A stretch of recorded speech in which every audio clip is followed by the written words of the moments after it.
معصوم فرماتے ہر شب جمعہ ہزارہ گنہگار وادی برہوت سے آزاد ہو جاتے ہیں۔ معصوم فرماتے ہیں مومن جب شب جمعہ آئے تو زیادہ سے زیادہ اپنے مرحومین کو یاد کیا کرو۔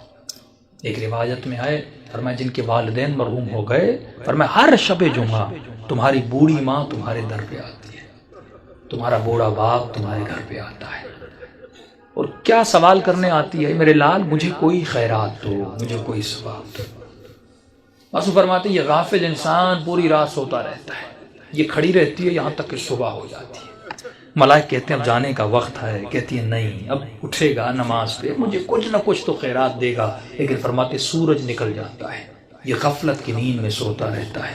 یہ بوڑھی ماں اور مرحوم روتا ہوا جاتا ہے اور کہتی ہے کہ میرے لال اگر تو آج مجھے کچھ دیتا تو میں بھی تمہارے لیے دعا کرتی۔ فرمایا والدین وہ واحد وجود ہے پروردگار عالم نے جو بنایا ہے، مرنے کے بعد بھی ماں کی دعا بیٹے کے حق میں قبول ہوتی ہے۔ یہاں تک فرمایا اگر پریشان ہو مصیبتوں میں ہو ماں کی قبر پہ چلے جاؤ، باپ کی قبر پہ چلے جاؤ، وہاں اس کے لیے کچھ مانگو اور دعا کرو، خدا اس کے صدقے میں، کیونکہ مرنے کے بعد بھی ماں بیٹے کی تکلیف کو دیکھنا پسند نہیں کرتی۔ تو تصور کرو اس دنیا میں جس کو اللہ نے ماں بنایا وہ ہماری تکلیفوں کو برداشت نہیں کرتی، اور مولا علی فرماتے ہیں کہ میں تمہارے باپ سے بھی زیادہ تم سے محبت کرتا ہوں۔ جناب سیدہ فرماتی ہیں ہم تمہاری ماؤں سے زیادہ تم سے محبت کرتے ہیں۔ امام رضا فرماتے ہیں مومن اگر امام سمجھ کے ہم سے باتیں نہیں کر سکتا تو باپ سمجھ کے بات نہیں کر، باپ سمجھ کے نہیں کر سکتا، بھائی سمجھ کے بات نہیں کر، بھائی سمجھ کے بات نہیں کر سکتا، یہاں تک فرمایا دوست سمجھ کے باتیں کر، کبھی ہم سے ناراض نہ ہوا کر۔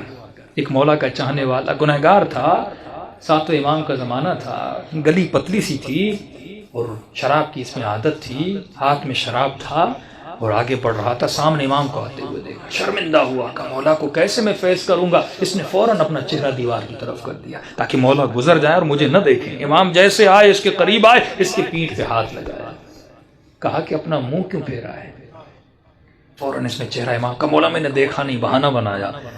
تو امام نے کہا ہاتھ میں کیا ہے؟ جھوٹ بولتا مولا سے۔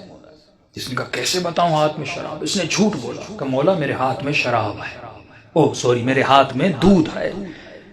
تو امام نے کہا اگر دودھ ہے تو تھوڑا ہمیں بھی پلا، ہم بھی پینا چاہتے ہیں۔ اب کہتا ہے میرے ہاتھ کانپ رہے تھے، تھا تو شراب اس برتن میں، کروں تو کیا کروں؟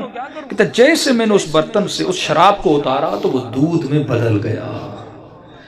امام نے ایک جملہ کہہ کر آگے ہو کر گزر گئے، فرمایا تو میرا چاہنے والا ہے، ایسا رہو جیسا ہمیں پسند ہے۔ دوسری بات امام نے کہا خبردار کتنے بھی گنہگار کیوں نہ ہو جاؤ لیکن کبھی بھی ہم اہل بیت سے پیٹ نہ دیا کرو۔ یہ شیطانی وسوسہ ہوتا ہے، میں نے گناہ کیا، میں نے خطائیں کی، میں اتنے گنہگار ہوں، میں کیسے سجدہ کروں، میں کیسے نماز پڑھوں، میں کیسے علی سے گفتگو کروں، میں کیسے امام زمانہ سے باتیں کروں۔ امام فرماتے ہیں ہم بیٹھے اس لیے ہیں تاکہ تو ہمارے ساتھ درد دل کرے، اور یہ وسیلہ خدا نے آپ کو دیا۔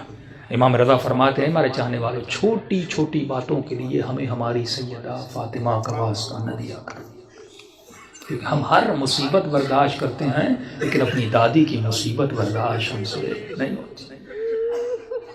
گناہوں سے بڑی کوئی خطا نہیں، بے ادبی سے بڑی کوئی خطا نہیں۔ شب جمعہ ہے، توبہ کی رات ہے، گناہوں سے توبہ کی رات ہے۔ اپنے مرحومین کے لیے بھی دعا کریں، اپنے لیے بھی دعا کریں، اور دلوں کو بارگاہ اہل بیت میں لے جائیں تاکہ خدا ان ہستیوں کے صدقے میں ہم سب کے صغیرہ کبیرہ گناہ بخش دے۔